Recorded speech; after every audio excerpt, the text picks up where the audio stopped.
O esporte está nas nossas vidas desde sempre, está em todas as partes, na cultura, no lazer, na economia, na segurança, na vida como um todo. E exatamente por estar na nossa vida, ele evoluiu com a humanidade. Esse documentário explora a trajetória da transmissão e da produção esportiva, destacando como as mudanças tecnológicas e o avanço nos meios de comunicação transformaram a forma como acompanhamos eventos esportivos. Vamos entender como cada etapa dessa evolução aproximou o público do esporte e levou o esporte para o público.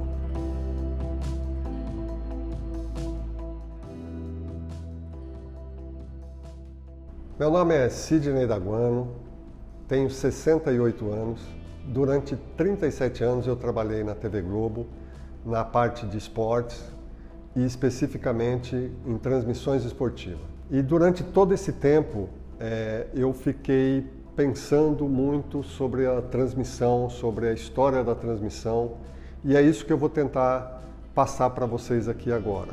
A economia, a publicidade e o esporte se uniram para criar grandes eventos como a gente vê hoje, Olimpíadas, Copa do Mundo. Eu fiz 8 Copas do Mundo no local, fui a 4 Olimpíadas. Eu comecei a fazer Copa do Mundo em 86 e fui em todas as Copas até 2014. Olimpíadas eu fiz 4, 84, 96, 2000 e 2004. Acompanhei também a seleção brasileira pelo mundo, com amistosos, torneios, e sempre na parte de produção do evento, da transmissão, da narração.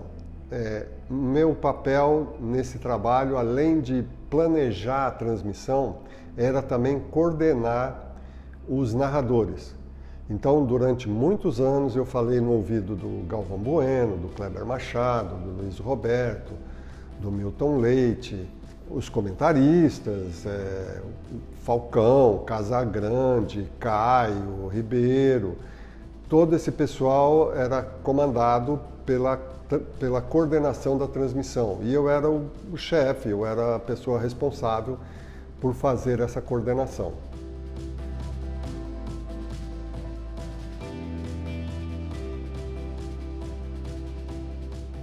Durante todo esse tempo que eu trabalhei em transmissão esportiva, claro que uma preocupação e uma cobrança era o formato, como transmitir, como dar audiência para a emissora com a transmissão. E para isso, como você cativar um público. Tudo isso era um desafio constante, a gente não tinha modelos em outros lugares para você pegar e adaptar. Então a TV Globo me dava condições de estudar, de acompanhar jogos na Europa, nos Estados Unidos e em outros lugares para tentar entender como que as pessoas faziam para ter a melhor transmissão. Transmitir um evento da maneira mais prazerosa para o telespectador e que cativasse a audiência dele. Os jogadores do Flamengo desembarcaram ontem à noite no aeroporto de Congonhas e todos afirmaram que o clima de rivalidade criado em torno desse jogo com São Paulo não preocupa nem um pouco o Flamengo. Isso me levou a estudar a origem das transmissões esportivas, né? E a interdependência que existe entre o esporte, a comunicação, a publicidade principalmente, né? E aí, já no jornal, quando não existia rádio e televisão, já havia uma ligação do esporte com a comunicação. Por exemplo, o Tour de França, que é uma corrida ciclística mundialmente famosa, ela foi criada pelo L'Équipe, que tinha outro nome na época, esse jornal, mas o L'Équipe da França, um jornalista, o dono do L'Équipe na época, criou uma corrida com a intenção de vender jornal. Se fazia uma prova no domingo e tal, aí ele falou, poxa, e se eu fizesse uma sequência de provas? Eu vou ter condições de vender jornal, muito mais jornal, durante vários dias. E aí ele criou o Tour de France. Então, desde o início, você tem, por exemplo, o Super Bowl, que é um evento mundialmente famoso, foi criado para explorar a TV colorida nos Estados Unidos, em 1967.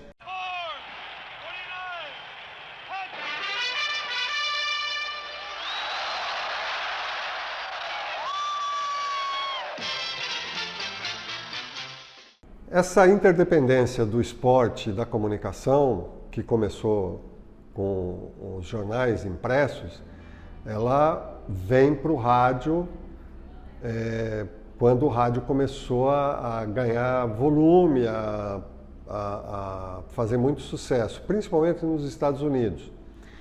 E por que isso? Por que o esporte no rádio? Porque era o meio mais econômico de você fazer um entretenimento. Transmitir, por exemplo, uma luta de boxe era algo muito tranquilo, né? Você tinha lá a luta, você não estava pagando nada para ninguém, você colocava lá o seu narrador e narrava aquele evento. Então era uma coisa fácil de fazer.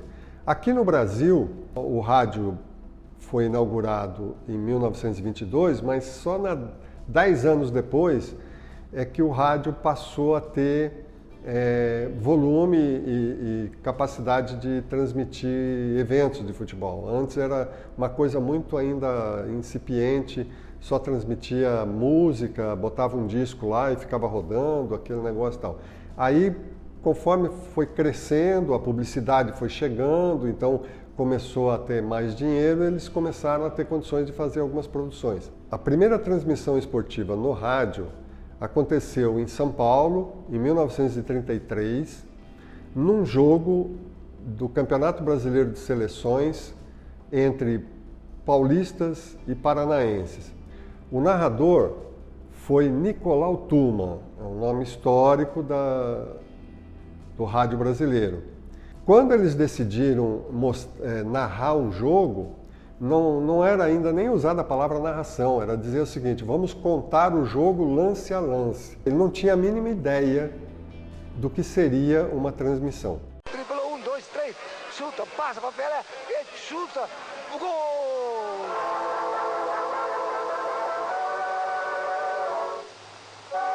Eu disse, senhores ouvintes, eu vou tentar transmitir aqui uma coisa nova, um jogo de futebol, mas lance por lance. Vocês põem na sua frente um retângulo. Se não tiver um desenho, põe uma caixa de fósforo. Do lado esquerdo, os jogos paulistas, do lado direito, os jogos paranaenses. Nessa época do rádio, os narradores eles iam para o local do evento e ficavam junto do público, acompanhando o jogo, o evento, junto com todo mundo. Então as pessoas do lado.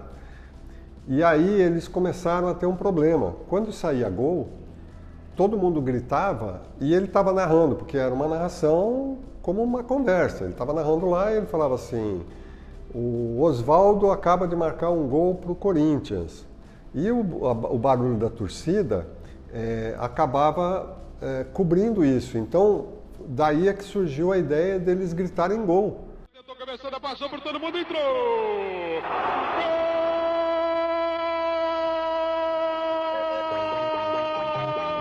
Primeiro, surgiram alguns narradores que usavam gaita, como o Ari Barroso, no Rio de Janeiro. Ele ao invés, quando saiu o gol, ao invés dele gritar gol, ele usava uma gaita. Então o ouvinte lá na casa dele sabia que tinha acontecido um gol. A hora que a torcida se acalmava, ele ia contar que o gol foi do fulano e tal, aquela coisa toda. E os narradores então começaram com o grito de gol para poder avisar o ouvinte que tinha saído um gol no jogo. Durante de 30 a 1950, o rádio então era o único meio eletrônico de transmissão de eventos esportivos. E evoluiu. Quando chegou em 1950, a televisão chega no Brasil, acontece a mesma coisa de outras áreas do entretenimento, por exemplo. Tudo que era do rádio foi transportado para a televisão. A maioria dos narradores e profissionais que trabalhavam, os comentaristas do rádio, foram para a televisão para fazer uma transmissão. Só que aí você tem uma diferença, né? No rádio, ele tentava mostrar o jogo, transmitir toda a emoção pela voz. Agora, ele já não precisava mostrar o jogo pela voz, ele precisava só ser mais ou menos como um mestre de cerimônia. E durante muito tempo, os narradores que vieram do rádio continuaram narrando como se narrava pelo rádio. Então, era uma gritaria com a imagem, né? E aí acabou acontecendo uma coisa muito estranha, porque às vezes o narrador estava num ritmo e o jogo estava no outro. Mas logo depois começou a ter essa discussão e se acertou o time, né, do que estava acontecendo com o narrador. E narradores que surgiram com a televisão também se inspiraram nas pessoas do rádio. Então, até hoje, o que a gente tem é isso, é uma adaptação do rádio para a televisão. Mas na essência, você tem que transmitir o jogo, transmitir a emoção do que está acontecendo dentro do estádio. Atenção, senhores ouvintes. Entrega a maneca. Maneca na boca da meta para Ademir. Vai chutar, Ademir. Chutou. Eu não quero nem olhar. Graças a Deus a bola passou raspando as traves. Caminha Juvenal para a bola. Aí o corpo pelo alto atravessando a metade do campo e cai na cabeça de Bigode. Aí Bigode para o ataque. Olha lá. Já começou a fazer besteira. Perdeu a bola. Mas além da narração, além de contar o evento lance a lance, como o rádio já fazia e agora a televisão colocava imagem nessa narração, para colocar a imagem nessa narração você tem um componente eletrônico, tem um componente tecnológico que surge, né? E isso na nossa comunicação, na evolução da humanidade, tudo tem a ver com o advento de algum tipo de tecnologia que possibilita com que você faça algo que antes você não conseguia fazer. Então antes você tinha o jornal, era só aquilo que você podia, era escrever sobre o evento. Aí vem o rádio, aí você já pode falar sobre o evento. E aí surge a televisão e você pode mostrar o evento.